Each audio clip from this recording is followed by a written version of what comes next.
વલસાડ અબ્રામા ખાતે અત્યારે અમે લોકો આવ્યા છે અને ચોમાસામાં જો વાત કરું તો વલસાડ ખાતે રસ્તાઓ બિસ્માર હાલતમાં થઈ ગયા છે અને આ કોઈ નવી સમસ્યાથી દર વર્ષે જ આ પરિસ્થિતિ થાય છે. ત્યારે અત્યારે અમે ઊભા છે સાંઈ લીલા મોલની એક્ઝેક્ટ બાજુમાં, જ્યાં નવો બ્રિજ જે તૈયાર થઈ રહ્યો છે. પરિસ્થિતિ તમે જોઈ શકો છો.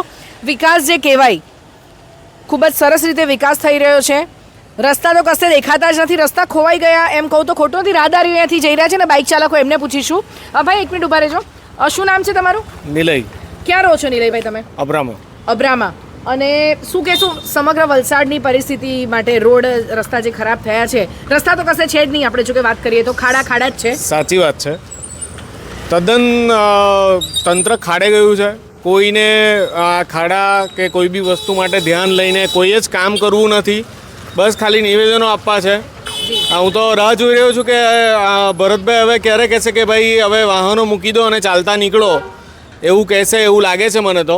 કારણ કે આ ખાડાઓ તમે જુઓ કે આ વલસાડના આ પોલીસ હેડક્વાર્ટરનો મુખ્ય માર્ગ છે કે એની હાલત તમે ખાલી જુઓ કે ઇન કેસ ઓફ ઇમરજન્સી પોલીસને આ જગ્યાએ રસ્તો વાપરવો હોય તો એ કેવી રીતે બહાર નીકળી શકે. બીજું કે રેલવેનો એક તરફનો કનેક્ટિંગ રોડ છે, તો ઇમરજન્સી કોઈ થઈ વલસાડ સિટીમાં તો સ્ટેશને પહોંચવું હોય તો માણસ કેવી રીતે પહોંચી શકે? બરાબર છે. આ એક રસ્તો નહીં, તમે વલસાડના કોઈ પણ રસ્તો જોઈ લ્યો. હું તો કહું કે ભરતભાઈનો વોટ્સઅપવાળો નંબર તમે બહાર મોકલી દો ને એના પર પબ્લિકના ફોટો મંગાવો ખાડાના, એમના ફોનમાં ખાડો પડી જશે. એટલા ખાડાઓ છે, હાઈવેથી માંડીને બધી વસ્તુ. હવે તમને પ્રતિનિધિ તરીકે ચૂંટ્યા છે તો કામ કરો ભાઈ. તમને એમને મફતમાં નથી તમે સેવા આપતા, તમને પગાર ચૂકવવામાં આવે છે. બરાબર છે ને? તમારી ગાડીમાંથી રસ્તા પર નીકળો, તમે વાહન પર નીકળો, તમને ખબર પડે, ગાડીમાંથી નીચે ઉતરો તમે. બરાબર છે? રસ્તાની કામગીરી થતી હોય તો તમે પહોંચી જાઓ છો કે હું સારી રીતે બનાવવા માટે કહું છું, તો જુઓ એ રસ્તાની હાલત શું છે તમે. નિલયભાઈ, આ જે રસ્તાની હાલત છે અથવા શહેરના અન્ય રસ્તાઓ, દર વર્ષે ચોમાસા વખતે પરિસ્થિતિ થાય છે અને 8 મહિના તંત્ર ઊંઘતું હોય છે. શું કહેશો એક જાગૃત નાગરિક તરીકે? જો આ જે સ્ટાન્ડર્ડ રસ્તાનું હોવું જોઈએ એ બધાને ખબર છે ને સરકાર એ રીતે જ ગ્રાન્ટ આપે છે. બરાબર છે? તો સ્ટાન્ડર્ડ જળવાતું કેમ નથી? બરાબર, તો એ પૈસા કઈ રીતે યુઝ થાય છે, કયા મટીરિયલમાં યુઝ થાય છે? બરાબર, તો એ બહુ જ મોટો ક્વેશ્ચન માર્ક છે તંત્ર પર. અને તમે આવા હલકા નિવેદનો આપીને છૂટી જવા માંગતા હો તો તમારી પાસે આવી પ્રજાને હવે પછીની ટર્મમાં કોઈ અપેક્ષા નથી. જી. અને શું લાગે છે રસ્તાની જે પરિસ્થિતિ, કારણ કે વરસાદ છે એટલે અત્યારે તો રોડ બનાવવાનો પણ કોઈ મતલબ નથી, પરંતુ અમારા માધ્યમ દ્વારા, દિશા ન્યૂઝના માધ્યમ દ્વારા તમે ધારાસભ્ય તેમજ સંબંધિત તંત્રને શું કહેવા માંગશો? હવે અત્યારના પરિસ્થિતિ પ્રમાણે તો તમે ખાલી થૂક ચોપડી શકશો ને વલસાડની પ્રજા તો હું એવું કહીશ કે એટલી ડહી છે ને કે ગમે તે પરિસ્થિતિની અંદર ગાડું ગબડાવી દે છે. બરાબર, તો એ ગાડું ગબડાવી દેશે.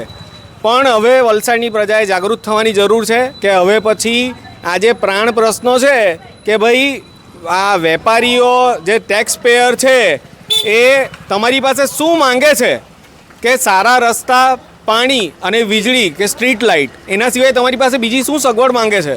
બરાબર, સરકાર પાસે તમે એ આપવામાં પણ ફેલ છો. બરાબર. તો આ હતા નિલયભાઈ. આપણે અન્ય લોકો સાથે પણ વાત કરવાનો પ્રયત્ન કરીશું. અહીંયાથી મોટી સંખ્યામાં લોકો જતા આવતા હોય છે, ખૂબ જ તકલીફ પડે. નિલયભાઈએ જે વાત કરી, ખૂબ જ સ્પષ્ટપણે એમણે વાત કરી કે લોકોને શું જરૂરિયાત હોય છે, લાઇટ, રસ્તા અને પાણી. પરંતુ જો આટલી પણ જીવન જરૂરિયાતની કહેવાય કે જે વસ્તુઓ છે જે તંત્ર પાસેથી અપેક્ષા રખાતી હોય છે એ પણ જો આપી ન શકતા હોય તો એ તદ્દન નકામું છે. શું નામ છે તમારું? પ્રેમચંદ વર્મા. ક્યાં રહો છો તમે? यहाँ हमारी शॉप છે. ઓકે. અને આ જ રસ્તાથી દરરોજ અવર જવર થાય? શું કહેશો આ રસ્તાની પરિસ્થિતિ જોઈએ? યાર બહુ ખરાબ છે. તંત્રને શું કહેવા માંગશો? બહુ ટ્રાફિક રહીને બહુ મગજમારી થાય રોજ. અને વર્ષોથી ગાડી પાસે ગયેલા રાતના. જી. તો કૃપા પ્રશાસનને કહે કે આ હારો કરાય એમ. બરાબર. દર વર્ષે આ પરિસ્થિતિ થાય છે? ના, આ વર્ષે થઈ જાય ઓવરબ્રિજ લીધે. ઓવરબ્રિજના લીધે. કેટલા ટાઈમથી આ કામ અહીંયા ચાલુ છે? આ કામ છે 2-3 સાલ થઈ ગઈ. 2-3 વર્ષથી ચાલે છે. શું લાગે છે? એક વર્ષ તો બંધ પડેલા, તમે વચ્ચે બી આવેલા. જી. 1 વર્ષ તો બંધ પડેલા. 1 વર્ષ બંધ હતું કામ. શું લાગે છે ક્યાર સુધી આ કામ થઈ જશે? હવે તો બધાને કહેતા છે કે આ કરો, લેકિન કોઈ સુનવાઈ નહીં કરતા કોઈ બી. બરાબર. અહીંયાથી આપણે વાત કરીએ તો લોકોમાં ખૂબ જ નારાજગી છે અને લોકો અહીંયાથી અવર જવર કરી રહ્યા છે પોતાની રીતે. અને આગળ એક જે અહીંયાથી વાહન ચાલક હતા નિલયભાઈ, એમણે વાત કરી કે લોકોની કોઈ બીજી અપેક્ષા જ નથી કે હવે શું એ લોકો કરશે. અન્ય લોકો છે એમની પાસેથી બી આપણે જાણીશું. શું નામ છે તમારું ભાઈ? મેક્સ પટેલ. ક્યાં રહો છો તમે? હું અહીંયા એટલે ઓવરબ્રિજના નીચે ઝરણા પાર્ક પાસે. ખાડા માટે શું કહેશો? બહુ રસ્તા માટે બહુ તમે ખરાબ રસ્તા છે, બહુ ખરાબ. સુધારો કરવો શું કહેવા જોઈએ માંગશો તંત્રને? કે જલ્દીથી જલ્દી અહીંયા કંઈક સારું કરે અને આ પબ્લિકને બહુ હેરાનગતિ થાય છે, તો રસ્તાનો કંઈક સુધારો કરવો જોઈએ. જી, શું કહેશો તમે? આ જ છે. ઓકે. રાહદારીઓ પોતાની વાત કરી. બસ એક જ વાત છે લોકોને કે રસ્તાનો સુધારો કરો. ત્યારે અહીંયાથી એક મહત્ત્વની વાત કે શું જે તે સંબંધિત વિભાગના અધિકારીઓ હોય છે એમને ખબર નથી હોતું કે ચોમાસું કયા સમયગાળા દરમિયાન આવે છે. કદાચ શાળાના વિદ્યાર્થીઓને પણ પૂછીએ ને કે દીકરા તું બોલ ચોમાસું ક્યારે આવે છે, ત્યારે એ પણ મહિના સાથે કહે છે કે ભાઈ જૂન મહિનાથી વરસાદ શરૂ થાય છે. અને બીજી મહત્ત્વની વાત કે જે ધારાસભ્યશ્રીએ કીધું કે વલસાડમાં વરસાદ વધુ પડશે, તમે ગાડી ધીમે હાંકો, એ જે બધી વાતો કરી છે, તો વલસાડમાં વરસાદ એ કોઈ નવી વાત નથી. વલસાડનો વરસાદ સૌ જગ્યાએ પ્રખ્યાત છે, સૌ કોઈ જગ્યાએ, સૌ કોઈ જાણે છે કે વલસાડમાં કેટલા ઇંચ વરસાદ પડે છે. ત્યારે આ કંઈ એવું નથી કે પહેલી વાર વરસાદ પડ્યો અને રોડ ખરાબ થઈ ગયો. માત્ર ને માત્ર ભ્રષ્ટાચાર. જી હા, શહેરનો કોઈ પણ એક એવો સારો રસ્તો બતાવો કે જ્યાં આપણને સારા રસ્તા જોવા મળે. જો શહેરના કોઈ પણ રસ્તા સારા હોય ને કોઈકને એવું શહેરીજનોને ખ્યાલ આવે કે દિશાબેન અમારા આ વિસ્તારમાં રસ્તો સારો છે, તમે આવો, તો એ રસ્તો બનાવનાર કોન્ટ્રાક્ટરનો આપણે જાહેરમાં સન્માન કરીશું ટાવર પર. જી હા. અને અત્યારે તમે જોયો છે, કદાચ આપણે અહીંયા કહી શકીએ કે આ એક ગાડી છે, રમકડાની ગાડી છે, પરંતુ થોડા દિવસ પહેલાં જ અહીંયા પણ એક ગાડીનો અકસ્માત થયો હતો. આપણે જોઈએ કે અત્યારે રિક્ષા પણ જઈ રહી છે, પણ કેટલી તકલીફ અહીંયાથી લોકોને વેઠવી પડે છે. ત્યારે માત્ર ને માત્ર કોઈ વાતો ન કરતા પરંતુ નક્કર કામગીરી કરવી હવે ખૂબ જ જરૂરી બની છે.